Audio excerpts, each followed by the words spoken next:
I think it's pretty safe to say that when we examine the Star Wars sequel trilogy, by far one of the most divisive Star Wars movies, not just in the sequels, but the entire Skywalker saga, has got to be Star Wars The Last Jedi by writer and director Rian Johnson, Disney, and Lucasfilm. This is Mike Zero. Make sure to subscribe if you are new to the channel for future Star Wars content. Now, one thing that we do know about the future of Star Wars is that Disney is trying their absolute best in order to reunite the fans as we speak. They are trying to find ways to create a better Star Wars universe than the old expanded universe, which I honestly believe is going to be a very hard thing to do.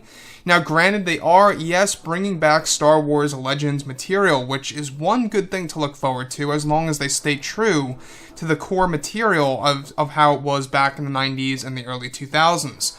Now, with The Last Jedi, we do know that this movie broke a lot of rules. And it also kind of shifted away from how the true version of a more mature Luke was in the old expanded universe, which was one of the main reasons as to why a lot of fans had the issue with The Last Jedi. A majority of it had to do with Luke Skywalker and some of the plot elements like the casino city of Canto Bight being completely meaningless, in my opinion at least. And when we look at Rian Johnson, a lot of fans have been wondering, what really went on behind the scenes? Why did Kathleen Kennedy bring him on board, etc.? Where does his new trilogy stand? What's really going on?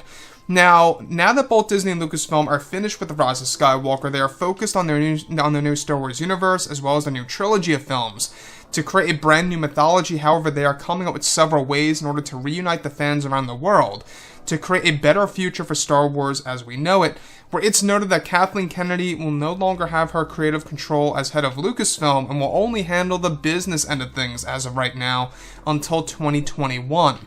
However, during and after the premiere of Episode 9, several interviews were given to Kathleen Kennedy about Star Wars in general, where at one point she was questioned about the production of Episode 9, where she revealed that during the principal photography stage, she was the one who convinced Disney CEO Bob Iger to develop rewrites for The Rise of Skywalker twice.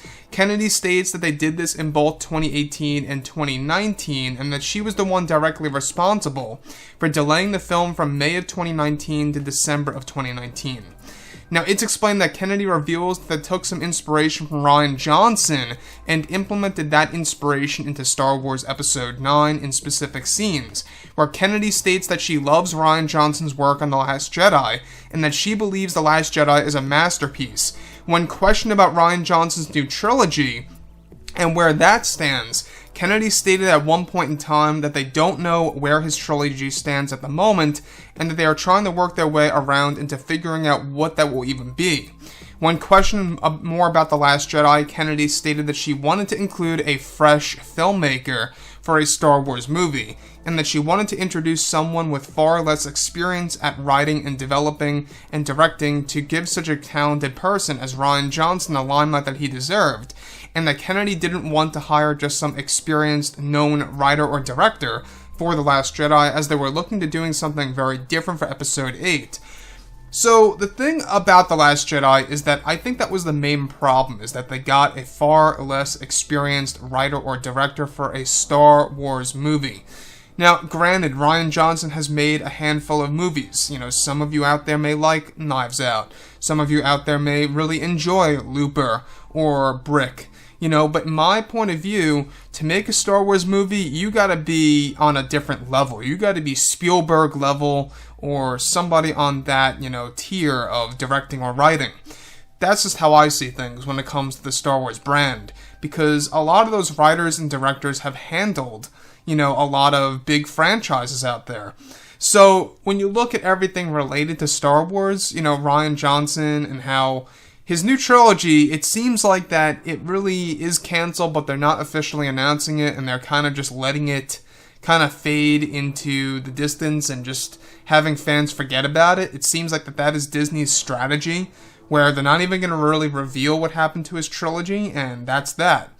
But as far as Kathleen Kennedy and why she wanted to hire Rian Johnson, of how she wanted a far less experienced writer or director to develop such a film, to give Rian Johnson the limelight that he deserved, because he's such a talented individual. it seems like that this was more so a personal thing for Kathleen Kennedy rather than a logical business decision to include a more experienced writer that has actually handled other franchises out there. You can see that she kind of tapped into that with episode 9 with Colin Trevorrow because he handled Jurassic World. And even though I did not enjoy Jurassic World, I think that Colin could have honestly made a better Star Wars film than J.J. Abrams. Now, J.J. Abrams, yes, is a very well-known director and writer. He's handled a lot of big franchises out there, but I feel like that, you know, bringing back J.J. Abrams and having Rian Johnson in the middle, it kind of created a bit of a problem with these films because you can see the inconsistencies, right? So with Rian Johnson, like I say, I mean, I think that the fact that originally speaking, they were supposed to be a co-writer for episode 9, I don't know if you guys knew this, but I think that's the way that this should have gone. With Rian Johnson having a co-writer, that would have made more sense. So anyways, guys, drop a comment below. Let me know what you think about all of this in the comments, and if you guys did enjoy the content for today, do make sure to drop a thumbs up on this video to support the channel. I thank you all so very much for the kind support, and I'll catch you guys next time.